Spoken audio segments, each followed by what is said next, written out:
Hi, welcome to the Awake Space. I'm Laurie Rivers, and I want to bring you some really good astrological news about this week. Now, I'm sure you've been watching Astro Twitter or TikTok or even here on YouTube, and there's been a lot of warnings about the volatile energy of this week. And it is volatile. We have a lot of changes happening. Today, June 20th, right before the solstice, is when I'm recording this video. And the solstice itself is a time of change. We're changing seasons, we're midpoint in the year, and the energy, because the moon is in Scorpio and it is making an applied trine, that means there's unrestricted energy between the moon and the sun. This is really about nurturing current projects. It's not about starting anything new. And partially because Mercury is still retrograde, which is why I haven't really started my real show. But I saw some really bad astrology on TikTok and on Astro Twitter, and I thought I'd counter as a professional astrologer. I understand there's enthusiasts out there, and I understand there are people who claim to be professional astrologers, but there's a lot of people making things up as they go along, and that can be really confusing when you're trying to learn. And I love to teach, so let's have at it. First of all, the first myth of what I see being posted around is that the full moon in Capricorn is not conjunct Pluto. People are saying it's going to be conjunct Pluto. No. A conjunction is an aspect, and an aspect is the distance between two celestial bodies or calculation points. So in order for something to be conjunct, it needs to be apparently next to it. Obviously, the moon are not right next to each other up in the sky, but if we were able to see through a powerful telescope, they would look like right one on top of the other. That's called 0 degrees. That's an exact conjunction. Well, you have to be within 0 degrees, exact, to about 8 degrees. Now, some astrologers will go out as far as 12. I don't. I think it's a little wide. Other astrologers don't go any further than 6. Between the 0 and 8 degrees, 0 and 6 degrees, these are the most commonly accepted. The next would be 0 to 10, and the outliers use 0 to 12. We call those the size of a barn door aspects amongst professional astrologers, people who really do study astrology, people who are very serious about it. And astrology is a lifelong pursuit. We're always studying, we're always learning, we're always growing. But here's the deal about aspects. It's not advanced astrology. It is beginning astrology. You are not an intermediate if you understand aspects. You have just passed being a beginner. Beginners are not just learning the signs, the houses, the planets, and what they mean. They also learn aspects. That is a beginning astrologer. And not understanding that when there is a 23-degree separation between the moon and Pluto, making that not even close, like they can only talk to each other at all because they're both in the same sign, and they're not even really talking. They're in opposite sides of the room. Okay? You cannot have a conversation if you're in opposite sides of a big room. And that's what we're looking at with Pluto and the moon. So they are not conjunct. And we can thank our lucky stars for that because it is a very active astrological week.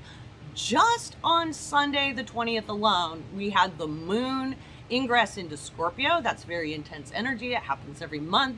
The moon lasts in a sign for 2.5 days. We call that a transit. That lunar transit is applying a trine to the sun. That's easy energy. It's unrestricted energy. It's great. Then Jupiter decided to go retrograde, and that's actually a good thing. Jupiter and Pisces gave us a hint of what's to come in 2020, and now it's retracing its steps. Retrogrades are not inherently bad. There is a lot of terrible information out there about retrogrades, and not even Mercury retrograde is bad. It can be annoying, inconvenient, sometimes painful financially, but it is not an inherently bad thing. Retrogrades mean the energy turns inward for reflection. So What does it mean with Jupiter retrograde in Pisces? Well, you may have been so euphoric that we were in this new sense of hope and optimism that you missed seeing opportunities. There may have been too many choices in front of you.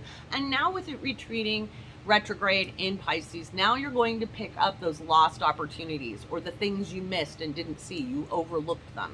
This is a great time to take a look at your goals, take a look at your hopes, dreams, and aspirations, and revise your personal beliefs about yourself.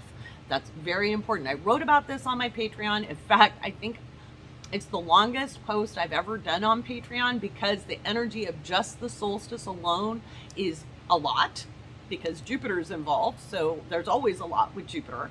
It is the longest post I've ever written there. I wrote for about 4 hours solid, and I'm a fast writer.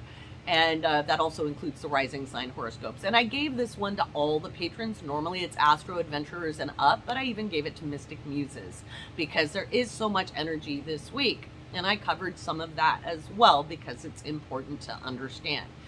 So we have the solstice energy. It is a time of change. It's a time to put our attention into nurturing. People misunderstand Cancer energy. They're like, oh, it's all about the feels. I'm a Cancerian. Okay, we've got a game going on in our Discord. It's the Astro Classroom Fun Game, and I've asked everybody to start with their sun and its house placement and find a meme. I use McGonagall from Harry Potter because I have a 9th house sun, and she is placed in the 9th house, and I think a lot of people would say, oh yeah, you're a lot like McGonagall. She was exacting and had a lot of rules, a lot of boundaries, and she also insisted on no nonsense, but she very much and very deeply cared about all of her students. She was trying to raise them to be the most competent witches and wizards. She was raising them to be full participatory. She could be a little bitchy, and Cancers can be too. I know, I can be too, especially when I'm riled up, and I get riled up over misinformation because people may think it's not a big deal, but one, astrologers had to fight to legally practice in the United States. There's still some countries where you can't. We also have to deal with a public perception that it's not even a pseudoscience, it's just wackadoodle belief system. And when people just make stuff up because they can, it damages us. And then third of all, there's a lot of people who are new to astrology and they're just looking for information. And by giving misinformation, you're confusing them. So that's what riles up this Cancerian. And I don't think anyone would say I'm a softie. Now, I can be a mush, but you got to know me really well for that. So Cancer energy is actually very protective. Okay, think mama bear energy. I'm an anthropologist as well as an astrologer, and if you go back before civilization, moms dealt with raising children on their own by themselves and had to deal with predatory animals, predatory humans, and they had to be able to defend themselves. So we actually know there's evidence that women are quite capable of doing that. Feminine energy does not need protection. It's been trained to want it. So again, Cancerians are not the crybabies of the zodiac necessarily. In fact, I often warn people if you see a Cancerian crying because they're mad, it's because they're trying not to kill you. So there's that. So we've got this Cancer energy building. People are going to be self-protective. We're going to see a lot of nationalism. We're going to see a lot of people very quick to react. It is emotional, but it is not the type of wah-wah emotions you think. It's actually a lot more to do with how we process our reactivity in the body and how we respond to events around us. Everybody has emotions. Every single sign processes emotions. They have a moon.